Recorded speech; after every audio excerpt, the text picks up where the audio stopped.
L'économie bitéroise dans son ensemble se porte pas si mal que ça, mais enfin on sait bien ce qu'il en est au niveau de l'emploi, puisque c'est quand même une ville qui est déclarée précaire, hein, puisque pour les habitants du Biterrois, c'est les habitants les plus pauvres.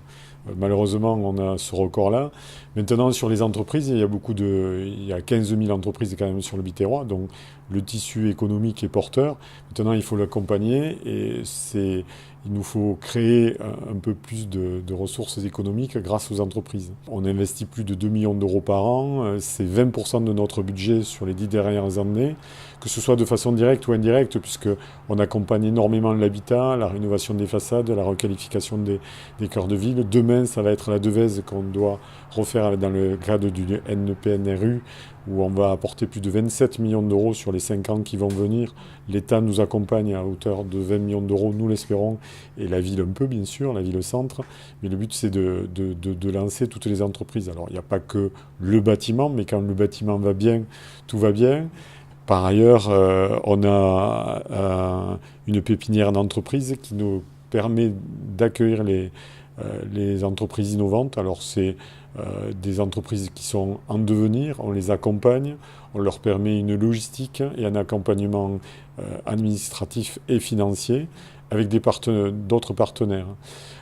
Sur les zones d'activité économique, on fait venir les entreprises, on les accompagne aussi, et nos accompagnements permettent de faire l'effet levier. Et on a des entreprises qui sont, on peut donner des exemples, hein. On a bien entendu l'entreprise Barbin, qui est une entreprise de niveau national, voire international, qui est dans le grand froid sur la poissonnerie. Et c'est une entreprise phare qui est venue s'installer. Grâce à nous, nos investissements propres, nos accompagnements, ça leur a permis d'avoir les aides d'abord de la région, mais aussi de l'État et derrière de l'Europe. Et c'est du gagnant-gagnant.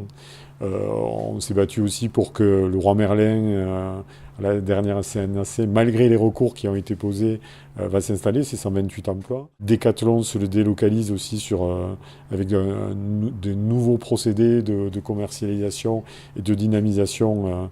S'installe sur cette zone. C'est des entreprises qui sont locomotives, qui ne concurrencent pas vraiment le commerce de centre-ville. Donc le but, c'est de ne pas altérer le commerce de centre-ville et de proximité. Voilà, vous voyez, donc on travaille surtout pour l'économie, l'emploi, puisque c'est primordial, puisqu'on est zone carencée, mais on est sur un effet starting avec maintenant ces entreprises qui sont venues, puisqu'on a des zones d'activité économique qui sont attractives. On est un carrefour, puisque carrefour d'autoroute A9, A61 et A75. On a une rocade qui est remarquable, qui nous permet de desservir nos 13 zones d'activité économique. Nous travaillons sur ce territoire et on commence à voir les premiers effets, puisque, je vous l'ai dit, des entreprises s'installent et quand des entreprises commencent à arriver, d'autres viendront. Vous savez, quand une graine est plantée, le temps qu'elle pousse, il y a un certain temps pour en récolter les fruits.